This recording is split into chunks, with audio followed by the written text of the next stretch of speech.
Okay, welcome to our another class of signal and communication systems. Last class আমরা কতটুকু দেখেছিলাম?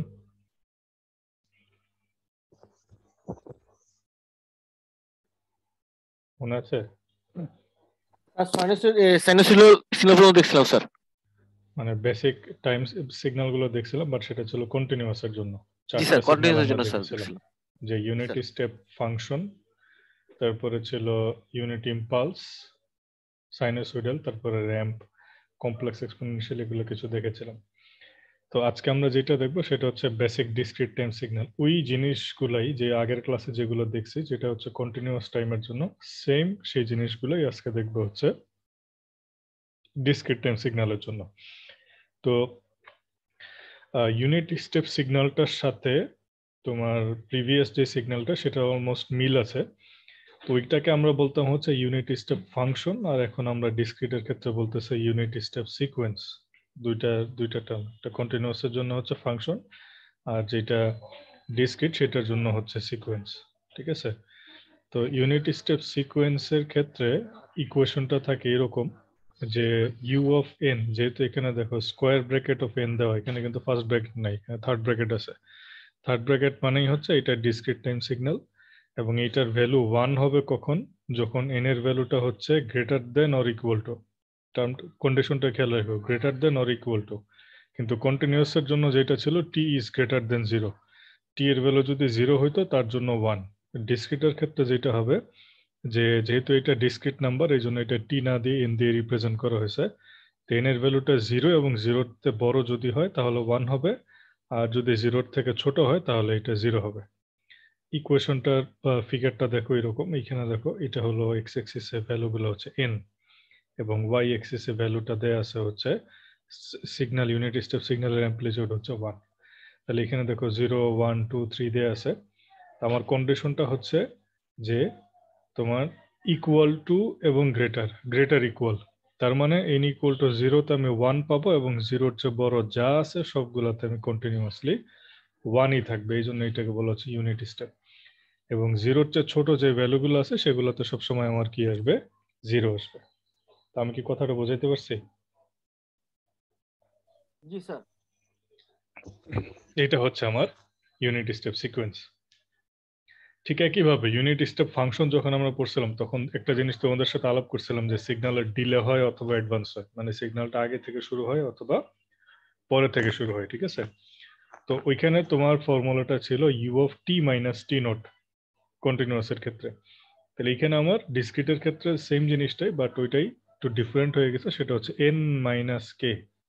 এখানে সিগন্যালটা যে আমি শিফট করতেছি, শিফটের ফর্মুলা হচ্ছে এন মাইনাস কে, যেখানে এন এর ভ্যালু হচ্ছে যখন কে হবে বা কে এর চেয়ে বড় হবে তার জন্য 1 হবে, আর কে এর চেয়ে ছোট হলে 0 হবে। এখন ধরো কে এর ভ্যালু আমার হচ্ছে 4 দেওয়া আছে, কথার কথা কে এর ভ্যালু হচ্ছে 4, তাহলে এটা কি হবে? N minus 4। তাহলে সিগন্যালটা হচ্ছে আমার 4 ঘর পরে থেকে শুরু হচ্ছে, তাহলে এটা হচ্ছে আমার ডিলে। যদি আমার কে এর ভ্যালু নেগেটিভ হয়, তার মানে সিগন্যালটা মাইনাস থেকে শুরু হবে, দ্যাট মিনস এটা প্লাস হয়ে যাবে, এন প্লাস কে। যদি প্লাস হয় তখন সিগন্যালটা আমার কে ঘর আগে থেকে শুরু হবে, তখন এটাকে বলবো হচ্ছে অ্যাডভান্স। তাহলে আগে থেকে শুরু হচ্ছে অ্যাডভান্স, আর পরে থেকে শুরু হচ্ছে ডিলে। তাহলে এই ইউনিট স্টেপ সিকোয়েন্স এবং ইউনিট স্টেপ যে শিফটিং এবং হচ্ছে ডিলে এবং অ্যাডভান্স, একটু কি ক্লিয়ার হয়েছে সবার? জি স্যার। ওকে, নেক্সট যেটা দেওয়া আছে সেটা হচ্ছে ইউনিট ইম্পালস সিকোয়েন্স। আগের মতোই, আগে হচ্ছে ইম্পালসে যেটা তোমার কন্টিনিউয়াসের ক্ষেত্রে সিগন্যালের অ্যাম্প্লিটিউডটা ইনফাইনাইট ছিল, এইখানে ইম্পালসের ক্ষেত্রে সিগন্যালের অ্যাম্প্লিটিউডটা হবে হচ্ছে 1। একইভাবে এটাকেও ডেল্টা দিয়ে প্রকাশ করা হয়, আগে ওইটা ডেল্টা টি দিয়ে প্রকাশ করতাম, এটা হচ্ছে delta third bracket of N, যেটা মানে হচ্ছে ডিসক্রিট, এবং ডেল্টা থাকার মানে এই সিগন্যালটার নাম হচ্ছে ইম্পালস। তাহলে এই সিগন্যালটাকে ইউনিট ইম্পালস বলবো কখন? যখন এন ইকুয়াল টু 0, এন এর ভ্যালু যখন 0 তখন আমার সিগন্যালটার ভ্যালু হবে 1, আর এন এর ভ্যালু যখন 0 না, তখন এটার ভ্যালু হবে 0। তার মানে বিষয়টা দেখো এরকম, যে সিগন্যালটা হচ্ছে এন এর ভ্যালু যখন 0 তখন হচ্ছে আমার সিগন্যালটার ভ্যালু হচ্ছে 1, আর এন এর ভ্যালু যখন 0 না মানে হচ্ছে প্লাস এবং মাইনাস দুই সাইডেই সব ক্ষেত্রে হবে 0, শুধুমাত্র আমি হচ্ছে n এর ভ্যালু যখন 0 তখন হচ্ছে 1 পাবো। এই ধরনের সিগন্যালকে আমরা বলছি হচ্ছে ইউনিট ইম্পালস সিকোয়েন্স। খেয়াল রেখো একটু, সিকোয়েন্স কখন বলতেছি, যখন আমার এটাকে বলছি হচ্ছে ডিসক্রিট, আর যখন আমরা ইউনিট ইম্পালস ফাংশন বলবো তখন এইটা হচ্ছে কন্টিনিউয়াস। এখানে হচ্ছে ডিফারেন্সটা। তাইলে ফাংশনটা হবে হচ্ছে কন্টিনিউয়াসের ক্ষেত্রে, আর সিকোয়েন্স বলবো হচ্ছে ডিসক্রিটের ক্ষেত্রে। ইউনিট স্টেপের ক্ষেত্রেও একই, ইউনিট স্টেপ ফাংশন বলছি আমরা কন্টিনিউয়াসের ক্ষেত্রে, ইউনিট স্টেপ সিকোয়েন্স বলছি হচ্ছে আমরা ডিসক্রিটের ক্ষেত্রে। তাহলে এটা হচ্ছে ইউনিট ইম্পালস সিকোয়েন্স।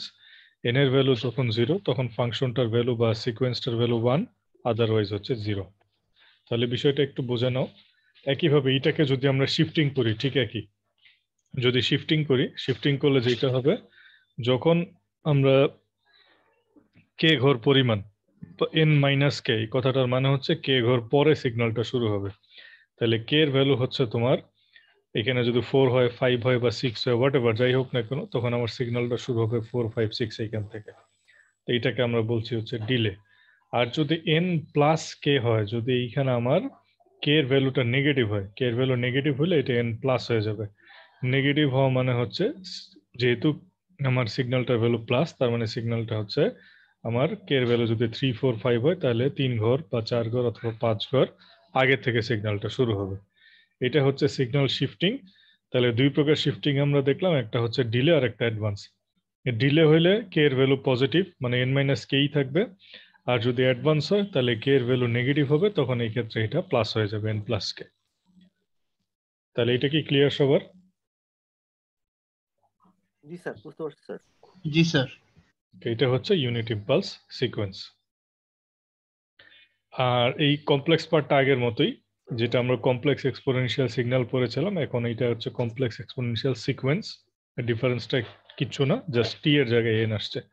আগে ওইটা এক্স অফ টি ছিল, এখন এইটা হচ্ছে x third bracket of N E to the power j omega ছিল। এখানে হচ্ছে তোমার এটার নাম হচ্ছে এই যে ohms, Om Om not an. তো মিনিং একই, দুইটা মিনিংটা একই। অ্যাঙ্গুলার ফ্রিকোয়েন্সি বোঝাচ্ছে ওমেগা আর ওম দুইটা দিয়ে, কিন্তু জাস্ট দুইটার সিম্বল দুই রকম। যেমন আমরা ম্যাথমেটিক্স ইকুয়েশনে যেমন একবার পি লিখি, একবার এক্স লিখি, একবার এ লিখি, কিন্তু মিনিং একই, সেম, জাস্ট সিম্বলটা আলাদা, কিন্তু মিনিংটা হচ্ছে একই। ওমেগা দিয়ে অ্যাঙ্গুলার ফ্রিকোয়েন্সি বোঝায়, ওম দিয়ে হচ্ছে অ্যাঙ্গুলার ফ্রিকোয়েন্সি বোঝায়। একটা হচ্ছে ডিসক্রিটের জন্য আর একটা কন্টিনিউয়াসের জন্য। এটা ক্লিয়ার? এবং কমপ্লেক্স এক্সপোনেনশিয়াল কেন বলা হচ্ছে, কারণ এখানে দেখো ই টু দি পাওয়ার আছে, ই টু দি পাওয়ার মানে হচ্ছে এক্সপোনেনশিয়াল, আর যেহেতু জে ওম নট এন মানে এই জে পার্টটা হচ্ছে এক্সপোনেনশিয়াল, তো এই জন্য এটাকে বলা হচ্ছে কমপ্লেক্স এক্সপোনেনশিয়াল সিগন্যাল।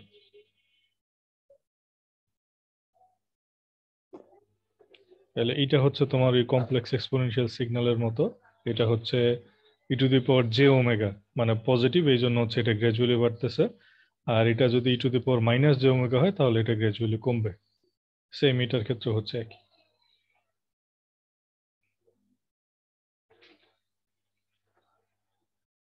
নেক্সট আমরা যেটা দেখবো সেটা হচ্ছে সাইনোসয়েডাল সিগন্যাল। গত ক্লাসে আমরা যেটা দেখেছিলাম যে সাইনোসয়েডাল সিগন্যাল বা সাইনোসয়েডাল সিকোয়েন্স, এটাকে আমরা কিভাবে এক্সপ্রেস করতে পারি।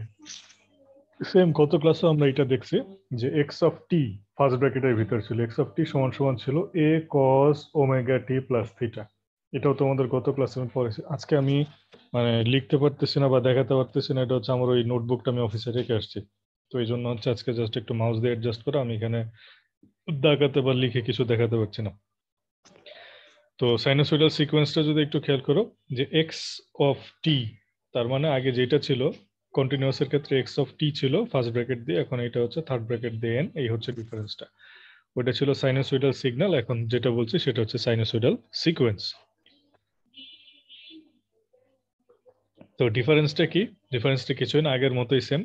এ কস, ওইখানে ওমেগা ছিল, এখানে হচ্ছে তোমার ওম, ডিফারেন্সটা এটাই। ওখানে টি ছিল আর এখানে হচ্ছে এন। ওমেগা টি ছিল, এখন হচ্ছে ওমেগা এই ওম এন প্লাস থিটা আগের মতোই। তাহলে যে তিনটা কন্ডিশনের কথা বলছিলাম একটা সাইনোসয়েডাল সিগন্যালে থাকে, সেটা হচ্ছে এ হচ্ছে আমার অ্যামপ্লিটিউড, এ হচ্ছে সিগন্যালের অ্যামপ্লিটিউড, ওখানে ওমেগা যেটা ছিল আর এখানে হচ্ছে ফাই, দুইটা একই জিনিস। এটা হচ্ছে অ্যাঙ্গুলার ফ্রিকোয়েন্সি, যেটা দিয়ে হচ্ছে আমার একটা সাইন ওয়েভের বা সাইনোসয়েডাল সিগন্যালের ফ্রিকোয়েন্সিটা আমরা বের করতে পারি। আর থিটাটা হচ্ছে তার ফেজ বা দশা, যেটা গত ক্লাসে তোমাদের দেখাইছিলাম যে সিগন্যালের স্টার্টিং পয়েন্ট, সেটা কি 0 ডিগ্রিতে স্টার্ট হয় না 90 ডিগ্রিতে না 180 ডিগ্রিতে, সেটা হচ্ছে সিগন্যালের স্টার্টিং পয়েন্ট বা ফেজ। তো এই হচ্ছে তিনটা তোমার prime objective of A sinusoidal signal: amplitude, frequency and phase.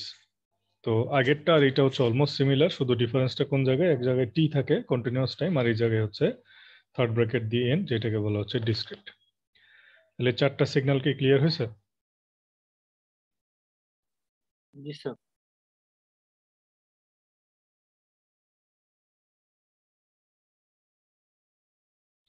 ওকে, তো আমরা এখন নেক্সট পার্টে চলে যাই, systems and classification of the systems. তাহলে মোটামুটি আমরা এর আগ পর্যন্ত যে পার্টটা ছিল সেটা হচ্ছে তোমাদের আমাদের যেহেতু course signal and communication systems, তাহলে সিগন্যাল পার্টের যে বেসিক ইন্ট্রোডাকশনটা সেটা আমরা মোটামুটি একটু ডিসকাস করেছি, যে সিগন্যাল কি, কিভাবে সিগন্যালকে রিপ্রেজেন্ট করতে হয়, যে কয় ধরনের সিগন্যাল আছে, how many types of signal.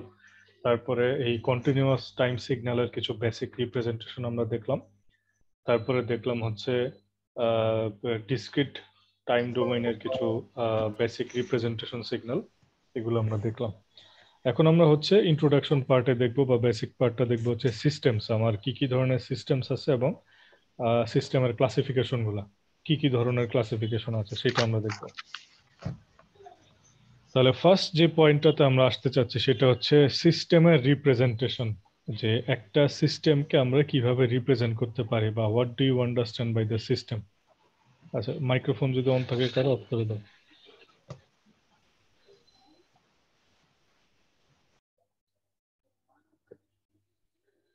তো এখন আমরা যেটা জানবো হচ্ছে সিস্টেম, ঠিক আছে? সিস্টেমটা কি, how can we represent a system? So let us see, a system is a mathematical model or a physical process that relates the input signal to the output signal.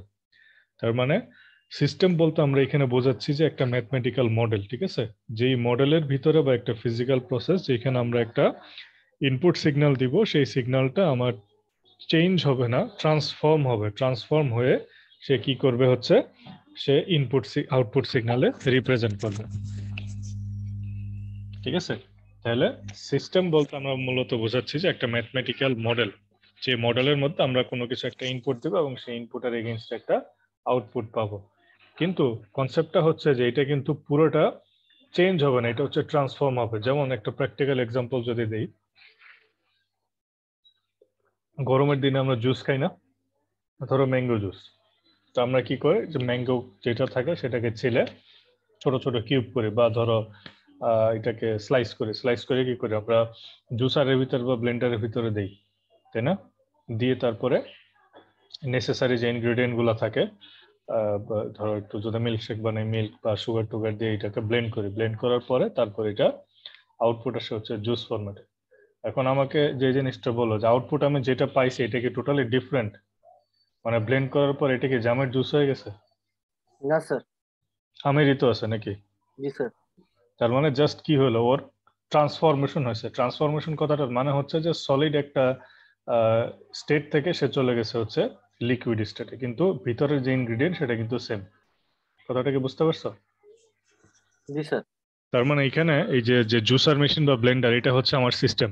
এই সিস্টেমে আমি কোনো কিছু একটা ইনপুট দিতেছি এবং ফাইনালি একটা output পাচ্ছি, বাট এটা হচ্ছে ট্রান্সফরমেশন হচ্ছে, কিন্তু চেঞ্জ না। কনসেপ্টটা হচ্ছে এইটাই। তার মানে এক্স এবং ওয়াই ধরো আমার বলা হচ্ছে ইনপুট অ্যান্ড আউটপুট সিগন্যাল, তাহলে এক্সটা হচ্ছে আমার একটা সিস্টেমের জন্য ইনপুট, ওয়াইটা হচ্ছে ওই সিস্টেমের জন্য আউটপুট সিগন্যাল, ঠিক আছে? এখন সিস্টেম যেটা করা হয়, the system is viewed as a transformation of X into Y. তার মানে সিস্টেম হচ্ছে এমন একটা জিনিস যেটা সে কি করলো, এক্সটাকে ওয়াইতে ট্রান্সফর্ম করে দিল, ওয়াইতে রূপান্তর করে দিল। এই ট্রান্সফরমেশনটাকে সাধারণত আমরা ম্যাথমেটিক্যালি এইভাবে রিপ্রেজেন্ট করি যে y is equal to t of x. T মানে হচ্ছে একটা অপারেটর, বা এটাকে আমরা ওয়ান সেন্স বলতে পারি হচ্ছে ট্রান্সফরমেশন। তাহলে এক্সট্রা ট্রান্সফরমেশন হয়ে আমার চলে আসলো কি ওয়াই। আমি কি কথাটা বোঝাতে বললাম? তার মানে তোমরা কি করলে যে সলিড ম্যাঙ্গোটাকে আমি ট্রান্সফরমেশন করে এটাকে লিকুইড বা জুস ফরম্যাটে আমরা নিয়ে আসলাম। ঠিক আছে, এটাই হচ্ছে মূল বিষয়টা, যে সিস্টেমের কাজটাই হচ্ছে আমার সলিড ম্যাঙ্গোটাকে লিকুইড জুসে কনভার্ট করা। এটাই হচ্ছে মূলত আমার সিস্টেম। তাহলে এইখানে টি যে অপারেটরটা আমি বলছি, টি হচ্ছে মূলত এখানে একটা অপারেটর আমি বোঝাচ্ছি, যেটা বেসিক্যালি কি রিপ্রেজেন্ট করতেছে, যে আমার ইনপুট এক্স যেটা আছে এটাকে সে ট্রান্সফর্ম করবে কিসে, ওয়াইতে। কনসেপ্টটা কি ক্লিয়ার? জি স্যার। তার মানে এখানে ফিগারটা যদি খেয়াল করো, এটা হচ্ছে আমার একটা সিস্টেম টি। টি না, ঠিক, এটা হচ্ছে আমার সিস্টেম, যে সিস্টেমের কাজ হচ্ছে টি। টি মানে হচ্ছে ট্রান্সফর্ম করা, রূপান্তর করা। কাকে করবে? এক্স কে আমি হচ্ছে সিস্টেমের ভিতরে প্রবেশ করাবো, এবং প্রবেশ করানোর পর এটা রূপান্তর হবে বা এটা স্টেটটা চেঞ্জ হবে, চেঞ্জ হয়ে এটা এক ওয়াই আকারে চলে আসবে। তার মানে এটা হচ্ছে আমার ব্লেন্ডার, এটার ভিতরে তুমি সলিড ম্যাঙ্গো দিচ্ছ, সলিড ম্যাঙ্গোটাই পরবর্তীতে এখানে তোমার লিকুইড ফরম্যাটে চলে আসতেছে। কনসেপ্টটা হচ্ছে এইটা। তো এই ধরনের সিস্টেমটাকে বলা হচ্ছে সিসো। সিসো কথাটা মানে বোঝানো সিঙ্গেল ইনপুট সিঙ্গেল আউটপুট। তার মানে এই ধরনের সিস্টেমে তোমার ইনপুট থাকবে সিস্টেম সিঙ্গেল, আউটপুট থাকবে হচ্ছে সিঙ্গেল। এটাকে বলা হচ্ছে সিঙ্গেল ইনপুট সিঙ্গেল আউটপুট।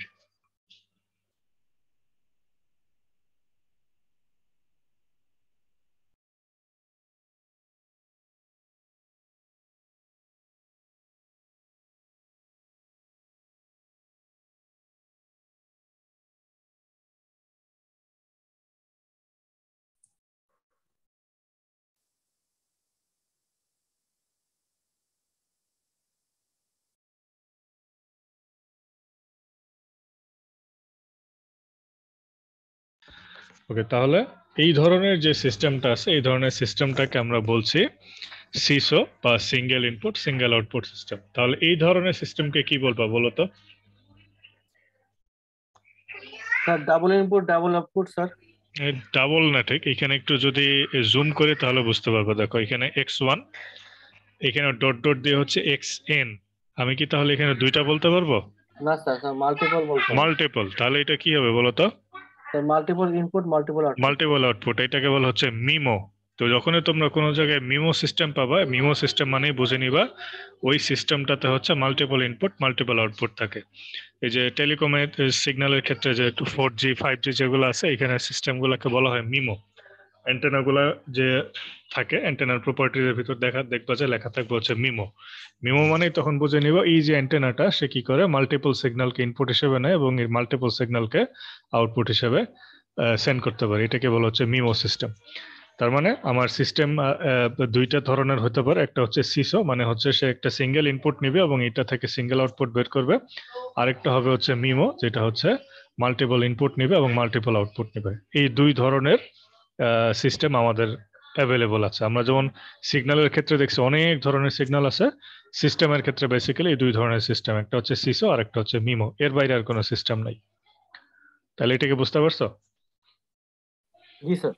তাহলে সিস্টেম আমরা জানলাম যে সিস্টেম বেসিক্যালি হচ্ছে একটা প্রসেস, যেটাকে আমরা হচ্ছে একটা ম্যাথমেটিক্যাল মডেল আকারে রিপ্রেজেন্ট করতে পারি। এবং এইখানে যে জিনিসটা হয় সেটা হচ্ছে একটা সিগন্যালকে আমরা যখন ইনপুট আকারে দিই তখন এই সিগন্যালটা একটু স্লাইডলি চেঞ্জ হয়ে যায়, ট্রান্সফর্ম হয়ে যায়।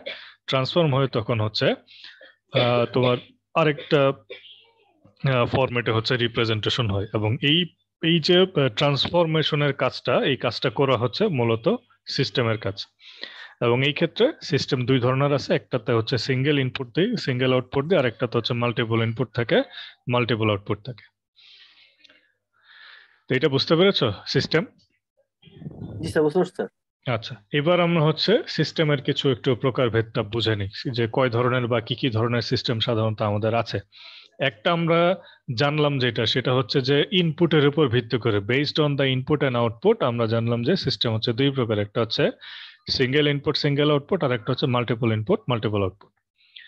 এইবার আমরা দেখব হচ্ছে, তোমরা নাম দেখে তোমরা নিজেরাই বলো ডেফিনেশন কি হতে পারে, আমি জাস্ট বোঝাচ্ছি না। Continuous time and discrete time system. এবং এই ছবিটা দেখে কি বোঝা যাচ্ছে বলো তো? স্যার এটা কন্টিনিউয়াস সিস্টেম আর স্যার এটা ডিসক্রিট সিস্টেম স্যার। ঠিক আছে, আরেকটু ডিটেল বলো। যেমন এটা হচ্ছে আমার একটা সিস্টেম, এখানে ইনপুট আকারে কি আসতেছে? স্যার কন্টিনিউয়াস টাইম কন্টিনিউয়াস আসছে। Time signal. আর আউটপুট হচ্ছে কন্টিনিউয়াস টাইম সিগন্যাল স্যার। তার মানে যেই সিস্টেমের ইনপুট এবং আউটপুট বোথ দুইটা সিগন্যালই হচ্ছে কন্টিনিউয়াস টাইম সিগন্যাল, সেটাকে আমরা বলবো হচ্ছে কন্টিনিউয়াস টাইম সিস্টেম। ক্লিয়ার? জি স্যার। আর এটার ক্ষেত্রে স্যার এটার ক্ষেত্রে sir discrete time signal input, আর sir output sir discrete time signal. Signal, তাহলে এই ক্ষেত্রে সিস্টেমটাকে বলবো হচ্ছে ডিসক্রিট টাইম সিস্টেম। শেষ। আচ্ছা, এবার এটা একটু বোঝার ব্যাপার আছে, এটা একটু মনোযোগ দাও, এটা একটু বুঝতে হবে। একটা হচ্ছে সিস্টেম উইথ মেমোরি আর একটা হচ্ছে সিস্টেম উইদাউট মেমোরি, বা সামটাইমস আমরা যেটা বলি হচ্ছে উইদাউট মেমোরি, যেটা সেটা হচ্ছে মেমোরিলেস সিস্টেম। আরেকটা হচ্ছে সিস্টেম উইথ মেমোরি, যেটা সেটা হচ্ছে মেমোরি সিস্টেম। আমি এইখানের কথাই বোঝাচ্ছি না, আমরা একটু ডিফারেন্ট ওয়েতে বোঝাচ্ছি। যে তোমরা ধরো আজ থেকে 5 বছর আগে তোমরা কোথায় পড়তা? স্কুলে না কলেজে? কলেজে স্যার। কলেজে। সেই সময় কি তোমরা ইন্টারনেট ইউজ করতা? ইউজ করতেন পার স্যার, এরকম ব্যাপক না স্যার। ব্যাপক না মানে ইন্টারনেট বলতে আমি বোঝাচ্ছি যে তোমরা তখন কি ইউটিউব চালানো জানতা বা ইউটিউবে ভিডিও প্লে করতে পারতা বা দেখতা? জি স্যার। পারতাম আচ্ছা স্যার। আচ্ছা, তখন যখন ইউটিউবে ভিডিও দেখতা, ভিডিওগুলোর কন্ডিশন কি এখনকার মতোই? মানে আমি বলতে চাচ্ছি এখন যেমন দেখো যে কোনো বাফারিং নেই, স্মুথ চলতেছে, স্যার তখন বাফারিং ছিল স্যার, প্রচুর ছিল। এই বাফারিং জিনিসটা কি, এটা কি জানি? স্যার ডাটা ঠিকমতো আসতো না, কানেকশন হতো না ঠিকমতো না, মোবাইলে। বাফারিং কথাটার মানে হচ্ছে যে তোমার ওই যে মেমোরি থাকে, বিভিন্ন ধরনের মেমোরি থাকে, আমি জানি না তোমাদের ফান্ডামেন্টাল পড়াইছে কিনা, ক্যাশ মেমোরি থাকে, বিভিন্ন ধরনের মেমোরি থাকে। তো বেসিক্যালি আমরা যখন এই ইউটিউবের ভিডিওগুলো প্লে করি, তখন এই বাফারিং বলতে হচ্ছে যে আমার যে সিগন্যালগুলা বা বিটগুলা বা স্ট্রিমগুলা, এটা হচ্ছে আমার একটা ক্যাশ মেমোরিতে আগে জমা হয়। এই যতক্ষণ জমা হয়, জমা হওয়ার টাইমটাকে বলা হচ্ছে বাফারিং। বাফারিং কথার মানে সিগন্যালটা আসছে কিন্তু পুরোপুরি লোড হইতে পারতেছে না, আরো কিছু পার্ট বাকি আছে। এই জিনিসগুলো একটা জায়গায় জমা হয়, জমা হওয়ার পরে যখন 100% হয়ে যায়, তখন এটা হচ্ছে প্লে হয়। ঠিক আছে, এই জিনিসটাকে বলা হচ্ছে বাফারিং। তার মানে তোমার কোন একটা মেমোরি আছে, মেমোরি আছে, সেই মেমোরিতে হচ্ছে সিগন্যালগুলো এসে জমা হয়, জমা হওয়ার পরে সিগন্যালগুলো যখন সব চলে আসে, তখনই হচ্ছে তোমার ভিডিওটা প্লে হয়। কিছু দূর চলার পর আবার বাফারিং হতো। ঠিক আছে, এখন সেই বাফারিং জিনিসটা নেই, কারণ এখন আমাদের ট্রান্সফার রেট অনেক হাই, সেই জন্য হয় না। আরো ইস্যু আছে, সেটা হচ্ছে প্রত্যেকটা আইএসপিতে যেটা ক্যাশ সার্ভার বলে, ক্যাশ সার্ভার ছিল, এখন অবশ্য গত 1 মাস ধরে উঠাই দিয়েছে বিটিআরসি। ওই ক্যাশ সার্ভার থাকার কারণেও দেখা যাচ্ছে যে এই বাফারিংটা হতো না। ঠিক আছে, তো আমাদের এইটার সাথে ডিফারেন্সটা কি? ডিফারেন্সটা হচ্ছে যে সিগন্যাল যেটা memory less system, memory less সিস্টেমে এই ধরনের কোনো বাফারিং এর সুযোগ নেই, সরাসরি আউটপুটটা চলে আসে। আর যেটা সিস্টেম উইথ মেমোরি, সেটাতে হচ্ছে এরকম বাফারিং হয়। আরেকটা এক্সাম্পল দেই, কনসেপ্টটা ক্লিয়ার হবে। তোমাদেরকে ইলেকট্রনিক্স বা সার্কিটের কোনো কোর্স করা হয়েছে? জি স্যার, একটা কোর্স করা হয়েছে স্যার। ল্যাব করছো? ল্যাব স্যার ওইভাবে করা হয়নি স্যার, কারণ লকডাউনের মধ্যে ছিল স্যার। সিমুলেশনও করো নাই? সিমুলেশন করছি স্যার, কিন্তু স্যার এসিএসজি গুলা ওগুলা এভাবে করা হয়নি স্যার। আচ্ছা, এই আমি বেসিকটার কথা বলতেছি। ধরো ডিসিতে আমরা যখন একটা রেজিস্ট্যান্সের ভিতরে যখন একটা ধরো কারেন্ট সাপ্লাই দিই, তখন ভোল্টেজটা পাই না? জি স্যার। এখন ধরো আমার একটা রেজিস্ট্যান্স দেওয়া আছে 1 কিলো ওহম, সেখানে আমি কারেন্ট দিচ্ছি সে, ধরো কথার কথা যে 1 মিলি অ্যাম্পিয়ার। তখন আমি মিটার ধরে আছে, আমি দেখলাম যে ওখানে ভোল্টেজটা পাচ্ছি। আমি কি করলাম, কারেন্টটা চেঞ্জ করে দিলাম। এখন চেঞ্জ করে দিলে আমার ভোল্টেজটা কি সাথে সাথেই চেঞ্জ হবে নাকি দেরি হবে? স্যার ভোল্ট চেঞ্জ একটু দেরি হবে স্যার। কেন দেরি হবে? কারেন্ট স্যার আগে পাস করা লাগবে স্যার, তারপর এই জন্য স্যার। তো কারেন্টকে পাস হইতে অনেক দেরি লাগে না? Within a fraction of second current চলে যায়?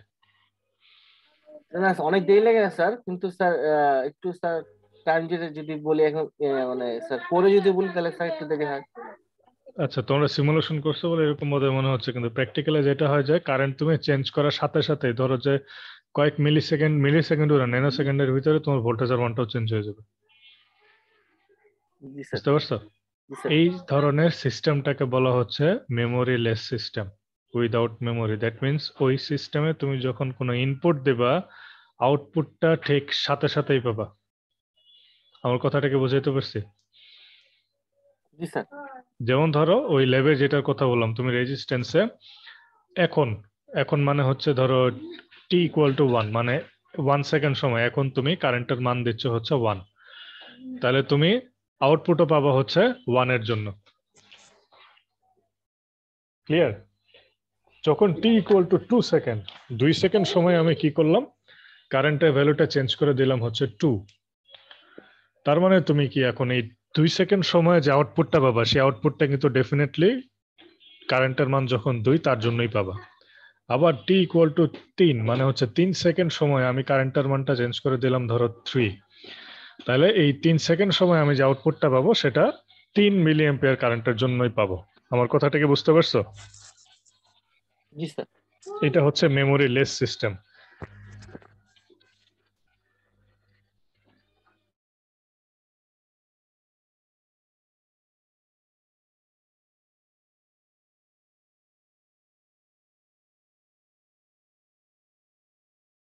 ওকে, এখন মেমোরি সিস্টেম জিনিসটা কি সেটা একটু বুঝে নাও। সেটা হচ্ছে যে ক্যাপাসিটর, ক্যাপাসিটরে যখন আমরা কি করি, যখন আমরা কোনো কারেন্ট দেই তখন আমরা ভোল্টেজটা সাথে সাথে পাই না, পাই অনেক কিছুক্ষণ পরে। কিছুক্ষণ পরে বলতে হচ্ছে ওই ক্যাপাসিটরটা হচ্ছে আগে চার্জ হয় ক্যাপাসিটরের ক্যাপাসিটি অনুযায়ী, ঠিক আছে? ওই ক্যাপাসিটরটাকে চার্জ হয়, চার্জ হওয়ার পরে তারপরে আমাকে হচ্ছে সে ভোল্টেজটা দেয়।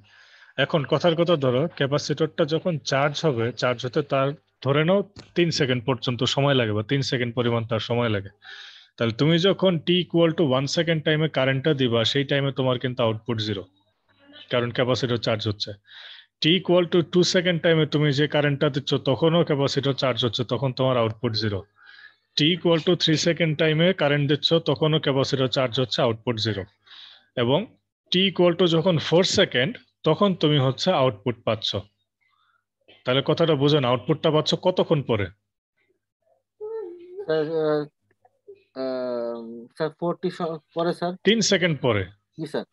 যখন 4 নাম্বার সেকেন্ডে তুমি ভ্যালুটা দিচ্ছ তখন তুমি আউটপুট পাচ্ছ। কার কার আউটপুট বা কার ভ্যালুটা পাচ্ছ বলতে পারবো? এটা হচ্ছে ওই প্রথম সেকেন্ডে তুমি যে ভ্যালুটা দিছিলা সেই ভ্যালুটাই তুমি আউটপুট আকারে পাচ্ছ 4 নাম্বার সেকেন্ড টাইমে। তার মানে তোমার মাঝখানে 3টা সেকেন্ডের যে ভ্যালু, এই ভ্যালুটা কোথাও না কোথাও জমা হয়ে আছে, সেটা হচ্ছে ক্যাপাসিটরের ভিতরে। কথাটা বুঝতে পারছো? জি স্যার। এই জিনিসটাকে বলা হচ্ছে সিস্টেম উইথ মেমোরি। তার মানে হচ্ছে তুমি আউটপুটটা কিন্তু সাথে সাথেই পাবা না, তোমার আউটপুটটা এক জায়গায় বাফার হয়ে থাকবে, এক জায়গায় জমা হয়ে থাকবে, তারপরে গিয়ে তুমি হচ্ছে আউটপুটটা পাবা। যেমন এটা তোমরা দেখবা যে বেসিক্যালি যখন অনলাইনে খেলা দেখো তখন দেখবো যে টেলিভিশনে বল হয়ে গেছে, বল হয়ে তোমার অলরেডি আউট হয়ে গেছে, কিন্তু মানে অনলাইনে বা ফেসবুকে আমরা বা ইউটিউবে যখন ভিডিও দেখি তখন দেখি সে বল করার জন্য দৌড়াচ্ছে। তার মানে দেখো যে ওইটা কিন্তু কোথাও একটা মেমোরিতে বাফার হয়ে আছে বা জমা হয়ে আছে, এই জন্য হচ্ছে তুমি সাথে সাথে ভ্যালুটা পাচ্ছ না। কেবল টিভিতে কিন্তু সাথে সাথে রেসপন্সটা, কিন্তু অনলাইনে যেটা হয় সেটা কোথাও বাফার হয়, বাফার হয়ে জমা হয়, তো যার ফলে হচ্ছে তুমি রিয়েল টাইম যে ভ্যালুটা সেটা পাওয়া যায় না, সেটা আমরা কিছুক্ষণ পরে পাই। এই জিনিসটাকে বলা হচ্ছে যে সিস্টেম উইথ মেমোরি। আমার কনসেপ্টটাকে বুঝতে পারছো? জি স্যার। তাহলে সিস্টেম উইথ মেমোরি যেটা, সেটা হচ্ছে যে আমরা ভ্যালুটা যেটা বা ইনপুটটা যেটা দিব সেটা রেজাল্ট আমি সাথে সাথে পাবো না, কিছুক্ষণ পরে পাবো। কিন্তু যেটা মেমোরিলেস সিস্টেম বা সিস্টেম উইদাউট মেমোরি, সেটাতে হচ্ছে আমরা যখনই ইনপুটটা দিব, ইনপুট দেওয়ার সাথে সাথেই আমি হচ্ছে আউটপুটটা পেয়ে যাব, এটা কোনো জায়গায় জমা থাকবে না বা কোনো জায়গায় বাফার হবে না। কনসেপ্ট হচ্ছে এটা। ক্লিয়ার? জি স্যার। ওকে, নেক্সট যেটা সেটা হচ্ছে যে causal system and non causal system. এটা আমরা একটু বুঝে নিই। Causal system and non causal system. Causal সিস্টেমটা কি দেখো, একটা সিস্টেমকে আমরা ক্যাজুয়াল বলবো কখন? সে system is called causal if its output yt depend only input x of t। তার মানে কি জিনিসটা বলছে যে output of the causal system, causal সিস্টেমের আউটপুটটা শুধুমাত্র ডিপেন্ড করে হচ্ছে প্রেজেন্ট এবং past values of the input, not on the future values. তার মানে হচ্ছে তুমি ক্যাজুয়াল সিস্টেম আর আউটপুট থেকে এখন যে ভ্যালুটা পাচ্ছ সেটা হচ্ছে এখনকার কোনো ডাটা ইনপুট দিছো তার জন্য, অথবা 4-5 সেকেন্ড আগে যে ডাটাটা ইনপুট দিছো তার জন্য হচ্ছে এই আউটপুটটা পাচ্ছ। যেমন তোমাদেরকে ক্যাপাসিটরের এক্সাম্পল যেটা দিয়েছিলাম, যে t T equal to 4 second টাইমে আমি যে ভ্যালুটা পাচ্ছি সেটা হলো 1 এ আমি যে ভ্যালুটা ইনপুট দিছিলাম তার আউটপুটটা।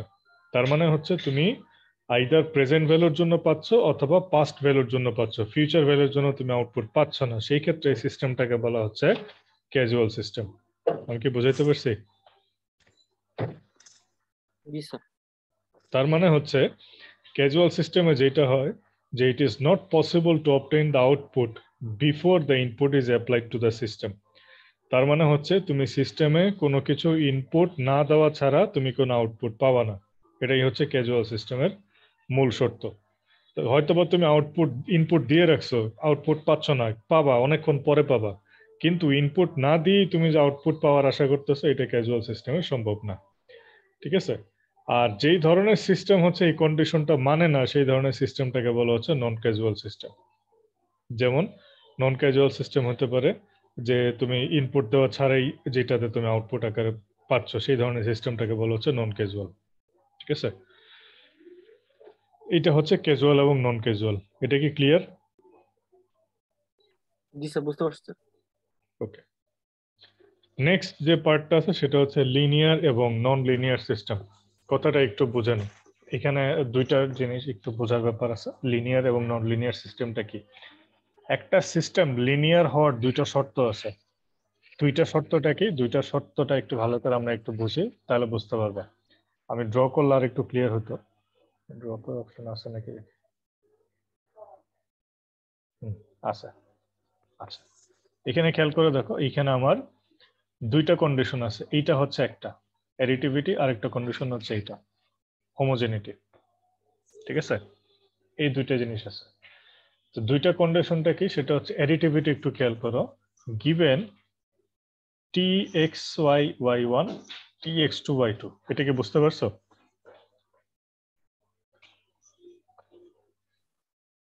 মনে হয় বোঝা যায়নি নাকি? এখানে আমি যেটা দিলাম যে given tx1 y1 tx2 y2, এটা কি বুঝতে পারছো? স্যার জি এটা sir. Sir output sir, transform Y হয় ওয়ান স্যার স্যার ওটা। Output sir. এক্স্যাক্টলি, এটা হচ্ছে মনে করি এরকম একটা সিস্টেম। ঠিক আছে? এই সিস্টেমে আমি ইনপুট দিলাম হচ্ছে x1, এই সিস্টেম থেকে আউটপুট পাচ্ছে কি y1। ক্লিয়ার? জি স্যার। সেম সিস্টেম, আমি এখানে ইনপুট দিলাম হচ্ছে x2, আউটপুট পাইলাম হচ্ছে y2। ক্লিয়ার? জি স্যার। এই জিনিসটা এখানে বলা হয়েছে। এখন ওই একই সিস্টেমে, সিমিলার সিস্টেমে আমি যদি ইনপুট আকারে এইরকম দেই, x1 প্লাস x2 আমি ইনপুট দিলাম, তাহলে আমি যে আউটপুটটা পাবো সেই আউটপুটটা হবে এই দুইটা আউটপুটের যোগফলের সমান। তার মানে হচ্ছে ইন্ডিভিজুয়াল ইনপুট দিলে আমি যে রেসপন্সটা পাবো সেটাকে আমি যদি একসাথে করে ইনপুট দিই তাহলে ইন্ডিভিজুয়াল আউটপুটের যোগফলের সমান হবে। কথাটা কি ক্লিয়ার? জি স্যার। এই জিনিসটাকে, এই শর্তটাকে বা এই গুণটাকে বলা হচ্ছে কি অ্যাডিটিভিটি। বুঝতে পারছো এটা? জি স্যার, বুঝতে পারছি। ওকে, এই জিনিসটাকে বা এই গুণটাকে বলা হচ্ছে অ্যাডিটিভিটি। সিমিলারলি এবার আসি হোমোজেনিটি বা স্কেলিং। সেই জিনিসটা কি খেয়াল করে দেখো। সেই জিনিসটা হচ্ছে যে সেম এরকম আমি একটা সিস্টেম নিলাম টি, এখানে ইনপুট দিলাম হচ্ছে এক্স, আউটপুট আসলো হচ্ছে ওয়াই। এখন এখানে আলফা আছে, আলফা মানে হচ্ছে এই আলফার মান ধরো কথার কথা 2, মানে সিগন্যালটাকে যদি আমি ডাবল করে দেই, 2 গুণ করি, তাহলে আমার আউটপুটটাও 2 গুণ হবে। ঠিক আছে? বা আমি ইনপুটটাকে যদি 5 গুণ করি, 5x 5 গুণ করে দেই, তাহলে আমার আউটপুটটা হচ্ছে 5 গুণ হবে। মানে আমি যত গুণ ইনপুটকে বাড়াবো আউটপুটটা আমার ঠিক তত গুণ হবে। এই জিনিসটাকে বলা হচ্ছে হোমোজেনিটি বা স্কেলিং। আমার কথাটাকে বুঝতে পারছো? জি স্যার। তাহলে দুইটা শর্ত এখানে বললাম। একটা শর্ত কি অ্যাডিটিভিটি। অ্যাডিটিভিটিটা কি? একটা সিস্টেমে আমি যদি দুইটা সিগন্যালকে আলাদা আলাদা ভাবে ইনপুট দেই এবং ওই সিস্টেমে আমি যদি ওই সিগন্যালকে একসাথে করে ইনপুট দেই, তাহলে আলাদা আলাদা ভাবে যে আউটপুটটা পাবো তার যোগফলের সমান হবে। এটা হচ্ছে অ্যাডিটিভিটি। আর স্কেলিংটা হচ্ছে আমি যদি একটা পার্টিকুলার সিগন্যালকে আমি যদি অ্যাম্পলিফাই করি, 2 গুণ 3 গুণ 5 গুণ, আউটপুটটা আমার সেই রেশিওতে অ্যাম্পলিফাই হবে। ঠিক আছে? ক্লিয়ার? জি স্যার। ওকে, এখন যেই সিস্টেম এই দুইটা কন্ডিশন মানে এই অ্যাডিটিভিটি এবং হোমোজেনিটি দুইটাকে একই সাথে তোমার হচ্ছে মানবে বা ফলো করবে, সেই সিস্টেমকে আমরা বলবো হচ্ছে লিনিয়ার। কনসেপ্টটা ক্লিয়ার? জি স্যার। এইটা হচ্ছে সেই লাইনটা বা সেই কন্ডিশনটা। যদি একটু মিলায় দেখো যে দুইটা মিলছে কিনা একসাথে, মানে দুইটা ইনপুট আমি আলাদা আলাদা ভাবে যোগ করে সিস্টেমে ইনপুট দিতেছি, এবং তারা কিন্তু অবশ্যই অ্যাম্পলিফাইড ভার্সন, এবং তাদের যে আউটপুটটা পাচ্ছে x1 এর জন্য y1 এবং x2 এর জন্য y2 আলাদা আলাদা ভাবে আমি যোগফল আকারেই পাচ্ছি, এবং তারা কিন্তু অলরেডি যেই রেশিওতে তুমি অ্যাম্পলিফাই করতেছো সেই রেশিওতেই অলরেডি অ্যাম্পলিফাইড। দেখো তো দুইটা কন্ডিশন একসাথে মিলছে কিনা, অ্যাডিটিভিটি এবং স্কেলিং। জি স্যার, দুটো কন্ডিশনই আছে স্যার। আছে। এই ধরনের কন্ডিশন যেই সিস্টেমটা মানবে তাকে আমরা বলবো হচ্ছে লিনিয়ার সিস্টেম। তাহলে একটা লিনিয়ার সিস্টেমে আমি যেটা করতে পারি, সিগন্যালকে যদি আলাদা আলাদাভাবে ইনপুট দেই তাহলে তাদের যোগফলটাও আলাদা আলাদা যোগফলের সমান হবে, এবং এটাকে আমি যদি অ্যাম্পলিফাই করবি যেভাবে ঠিক সেভাবে অ্যাম্পলিফাই আকারে আসবে। তাহলে দুইটা যে সিস্টেমটা একসাথে মেনে নিবে সেটাকে আমরা বলবো হচ্ছে লিনিয়ার সিস্টেম। আর যে সিস্টেমটা এই জিনিসটা মানবে না তাকে বলা হবে হচ্ছে নন লিনিয়ার। কনসেপ্টটা ক্লিয়ার? লিনিয়ার এবং নন লিনিয়ার। জি স্যার।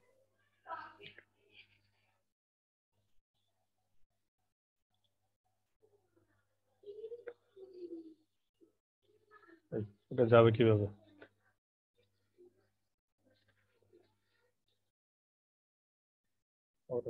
আর ইরেজও করতে হবে।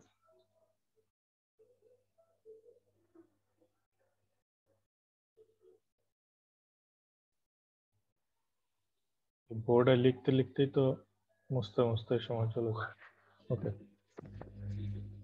নেক্সট যেটা হচ্ছে টাইম ইনভ্যারিয়েন্ট এবং টাইম ভ্যারিং সিস্টেম। দুইটা জিনিস, এটা এটা ইজি আছে, এটা তোমরা বুঝবে যে একটু আগে আমরা যে ডিলে এবং অ্যাডভান্স যেটা বললাম সেটা আর কি। টাইম ইনভ্যারিয়েন্ট এবং ভ্যারিয়েন্ট সিস্টেম কথাটা বুঝে নাও।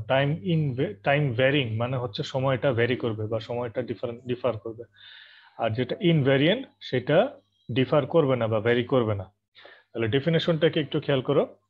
একটা সিস্টেমকে আমরা টাইম ইনভ্যারিয়েন্ট বলবো, সিস্টেমটা টাইম ইনভ্যারিয়েন্ট হবে কখন? ইফ এ টাইম শিফটিং কয় প্রকার আমরা পড়ছিলাম আগে? ডিলে হইতে পারে অথবা অ্যাডভান্স হইতে পারে। তাহলে if A time shift in the input signal, মানে ইনপুট সিগন্যালকে তুমি যদি শিফটিং করাও, শিফটিং বলতে আইদার ডিলে অথবা অ্যাডভান্স করাও, it causes the same shift in the output signal. Output সিগন্যালও ঠিক একইভাবে যখন শিফট হবে তখন আমরা এটাকে বলবো হচ্ছে টাইম ইনভ্যারিয়েন্ট। আমার কথাটাকে বোঝা গেছে? স্যার আরেকবার একটু স্যার বললে ভালো হতো। তাহলে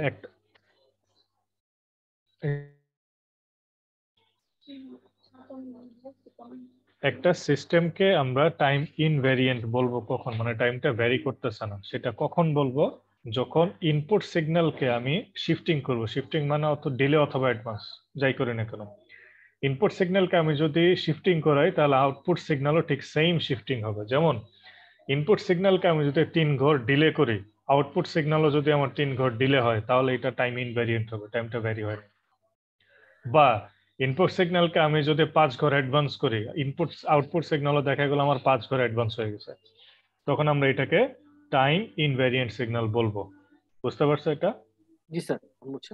আচ্ছা, তাহলে টাইম ভ্যারিং কি হবে সেটা বলো একটু। স্যার তাহলে স্যার আমি যদি 3 ঘর অ্যাডভান্স করি কিন্তু 3 ঘর অ্যাডভান্স হবে না স্যার, মানে যেখানে সেক্ষেত্রে গেল 5 ঘর অ্যাডভান্স হয়ে গেল, অথবা 3 ঘর অ্যাডভান্স করলাম আমার 3 ঘর ডিলে হয়ে গেল, তখন সেই ক্ষেত্রে আমরা এটাকে বলবো হচ্ছে টাইম ভ্যারিং সিস্টেম। ক্লিয়ার? জি sir. Next, this one is the most important because তোমাদের পরের চ্যাপ্টার হচ্ছে এটা দিয়ে শুরু, linear time invariant system. Tough কিছু না, খুব ইজি। নাম নাম থেকেই তোমরা বলতে পারবে যে এটা কোন ধরনের সিস্টেম। বলো তো, লিনিয়ার টাইম ইনভ্যারিয়েন্ট সিস্টেম, বা আমরা ইন শর্টে বলি এলটিআই সিস্টেম। এলটিআই। তাহলে এখানে নামেই দেখো দুইটা শর্ত আছে, একটা হচ্ছে লিনিয়ার আর একটা হচ্ছে টাইম ইনভ্যারিয়েন্ট। তার মানে যেই সিস্টেমটা একই সাথে তোমার লিনিয়ার হওয়ার যে কন্ডিশন এটাও মানবে এবং টাইম ইনভেরিয়েন্ট হওয়ার কন্ডিশন দুইটাই মানবে, সেই সিস্টেমকে আমরা বলবো হচ্ছে লিনিয়ার টাইম ইনভেরিয়েন্ট সিস্টেম। তাহলে কি দাঁড়াচ্ছে দেখো, if the system is linear and also time invariant, যদি একটা সিস্টেম একই সাথে লিনিয়ার এবং টাইম ইনভেরিয়েন্ট হয় তখন সেই সিস্টেমকে আমরা বলবো হচ্ছে টাইম ইনভেরিয়েন্ট সিস্টেম বা এলটিআই সিস্টেম। বুঝতে পেরেছো এটা? জি স্যার। এরপরে যেটা দেওয়া আছে সেটা হচ্ছে স্টেবল সিস্টেম। স্টেবল সিস্টেমটা বোঝার আগে এই জিনিসটা একটু বুঝতে হবে, ভিভো সম্পর্কে আইডিয়া আছে? Bounded input, bounded output. না স্যার। আচ্ছা, এটা আমি একটু বলি। তুমি একটা বাউন্ডারি দিয়ে দিছো যে ইনপুট সিগন্যালটা বা ইনপুট ভ্যালুগুলো আমার এই বাউন্ডারির ভিতরে থাকতে হবে। সেটা ধরো -2 থেকে 5 বা হোয়াট এভার ইট ইজ, একটা বাউন্ডারি দিয়ে দিলা যে আমার ইনপুট সিগন্যালটা -2 থেকে 5 পর্যন্ত হবে। এবং একই সাথে তুমি কি করলে, একটা বাউন্ডারি দিয়ে দিলে আউটপুট সিগন্যালের জন্য, যে আউটপুট সিগন্যালটা আমার 5 থেকে 15 পর্যন্ত। তার মানে তোমার ইনপুট সিগন্যালটা যদি ওই -2 থেকে 5 এর মধ্যে থাকে এবং আউটপুট সিগন্যালটা যদি 5 থেকে 10 এর ভিতরে থাকে, মানে তোমার এই বাউন্ডারির ভিতরে থাকে, তখন আমরা সেই সিস্টেমকে বলবো হচ্ছে স্টেবল সিস্টেম। আমার কথাটাকে বুঝতে পারছো? জি এখন বুঝছি স্যার। তার মানে আমার কি হবে, ইনপুটটাও আমার বাউন্ডেড, যে ওই বাউন্ডারির ভিতর থেকে ইনপুটটা হবে, ঠিক আছে? এবং আউটপুটটাও আমার কি হবে, ইজ অলসো বাউন্ডেড। তার মানে ওই বাউন্ডারির ভিতর থেকে ইনপুট আসবে এবং ওই বাউন্ডারির ভিতর থেকে আউটপুটটা আসবে, তখন সেই ধরনের সিস্টেমকে আমরা বলবো হচ্ছে স্টেবল সিস্টেম। তাহলে একটা সিস্টেমকে স্টেবল বলবো কখন, যখন তার ইনপুটটাও বাউন্ডেড হবে, আউটপুটটাও বাউন্ডেড হবে। ক্লিয়ার? জি স্যার। এইটাই হচ্ছে আমাদের মূলত এই চ্যাপ্টারের লাস্ট টপিক, যেটাকে বলা হচ্ছে ফিডব্যাক সিস্টেম।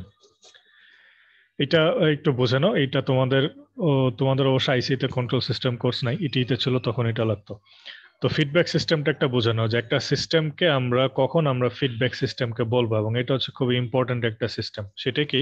সেটা হচ্ছে যে আউটপুট সিগন্যালের এক্সটি হচ্ছে আমার ইনপুট, ওয়াইটি হচ্ছে আউটপুট। আউটপুট সিগন্যালের একটা পোর্শন, পুরোটা না, সামান্য একটু পোর্শন আমরা ব্যাক করে আবার ইনপুটে ফিড করাচ্ছি।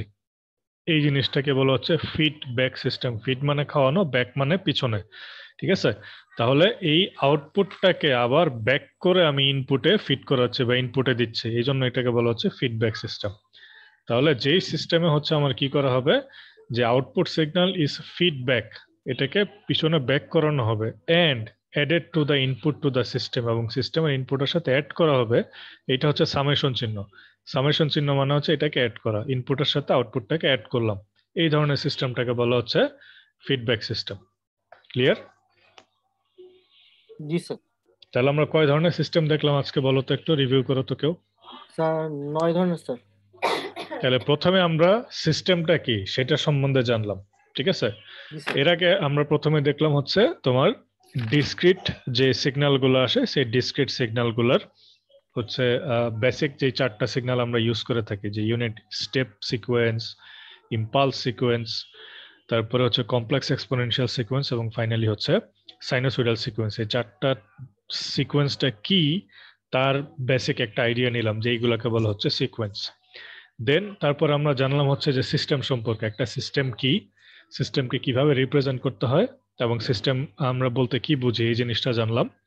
তারপরে জানলাম হচ্ছে যে সিস্টেমের ক্লাসিফিকেশন, কয় ধরনের সিস্টেম আছে, কন্টিনিউয়াস সিস্টেম, ডিসক্রিট সিস্টেম, তারপরে memoryless system, memory system, causal non causal system, linear non linear system, তারপরে হচ্ছে টাইম ইনভ্যারিয়েন্ট এবং টাইম ভ্যারিং সিস্টেম, তারপরে লিনিয়ার টাইম ইনভ্যারিয়েন্ট বা LTI system, stable system, and finally হচ্ছে feedback system.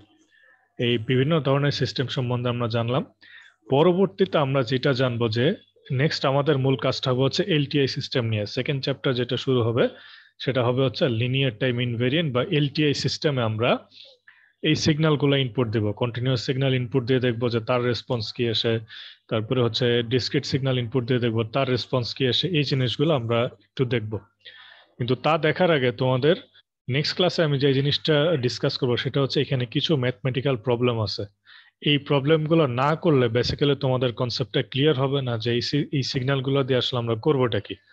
আমরা যে signal গুলো পড়লাম এইটার অ্যাপ্লিকেশন গুলো কোথায় বা এটা ইউজ করবো কোথায়, সেই অ্যাপ্লিকেশন বা ইউজটা জানার জন্য তোমাদেরকে এই ম্যাথ প্রবলেম গুলো এখানে সলভ করতে হবে, যেটা আমি নেক্সট ক্লাসে আমি ধরে ধরে তোমাদেরকে সলভ করে দিব এবং বোঝাই দিব যে আসলে এই জিনিসটা এইভাবে ইউটিলাইজ করতে হয়। তারপর আমি তোমাদেরকে কিছু কাজ করতে দিব, যে আমি যেটা দেখাই দিছি তার উপরে বেস করে তোমরা এই প্রবলেমগুলো সলভ করবে এবং এইটার উপরে আমাদের হচ্ছে ফার্স্ট কুইজ হবে। ক্লিয়ার? জি স্যার। সো মানে এই ম্যাথ প্রবলেমগুলো সলভ করতে আমাদের অ্যাটলিস্ট মিনিমাম 2-3টা ক্লাস লাগবে। এখানে একটু মানে ম্যাথগুলো বোঝার ব্যাপার আছে। তো কুইজ ডিক্লেয়ার করলাম আগে, তার মানে এই না যে এখনই হবে, মিনিমাম আরো ধরো 2টা বা 3টা ক্লাস আমাদের, অ্যাটলিস্ট 3টা ক্লাস লাগবে এই ম্যাথ প্রবলেমগুলো সলভ করার জন্য, না হলে তোমাদের কনসেপ্টগুলো ক্লিয়ার হবে না। তারপর আমি কিছু টাস্ক দেব তোমাদের এই কাজের উপরে যেগুলো আমরা পড়ছি, হোমওয়ার্ক দেব। সেই হোমওয়ার্কগুলো করার পরে যখন আমি বুঝবো যে তোমাদের কনসেপ্ট ক্লিয়ার হয়েছে, তারপর আমরা কুইজে যাব। ক্লিয়ার? জি স্যার। সো তোমাদের কাজ হচ্ছে এই যে পুরো চ্যাপ্টার আমরা যে জিনিসগুলো ডিসকাস করলাম এগুলো একটু ভালো মতো পড়বা, পড়ে নেক্সট ক্লাসে আমরা যখন ম্যাথ প্রবলেমগুলো শুরু করব তার আগে যদি তোমাদের এই চ্যাপ্টারে কোনো কিছু বুঝো নাই বা কোনো কিছু যদি কনফিউশন থাকে সেটা ক্লিয়ার করে নিবা, ক্লিয়ার করে তারপর আমরা হচ্ছে ম্যাথ প্রবলেমে যাবো। আদারওয়াইজ তোমাদের যদি এখানে কনসেপ্টে গ্যাপ থাকে এই ম্যাথ প্রবলেমগুলো করার সময় তখন তোমাদের বুঝতে কষ্ট হবে। তো এই জন্য এই প্রবলেমগুলো শুরু করার আগে তোমাদের এই signal, types of signal, system, types of system এগুলোর কনসেপ্টে যেন কোনো ঝামেলা না থাকে, এটা ক্লিয়ার হয়ে যাবে। আর রেকর্ডিং গুলো আমি অলরেডি দিয়ে দিছি, তোমরা ওইখান থেকে রেকর্ডিং গুলো দেখে দেখে কনসেপ্ট গুলো আবার ক্লিয়ার হতে পারো। তো আজকে যতটুকু পড়াইলাম এই পর্যন্ত কারো কোনো কনফিউশন বা কোনো প্রবলেম আছে? No sir. না স্যার। ওকে, যদি না স্যার থাকে আমি এই তাহলে শীটটা স্যার বিএলসি তে দাও নেই স্যার, কোনটা? যেটা দিয়ে স্যার পড়াইতেছেন আপনি। আমি তো বিএলসি থেকে বের করে পড়াইলাম। স্যার দেওয়া আছে স্যার। আচ্ছা আমি রেকর্ডিংটা স্টপ করে দিয়ে দেখাচ্ছি।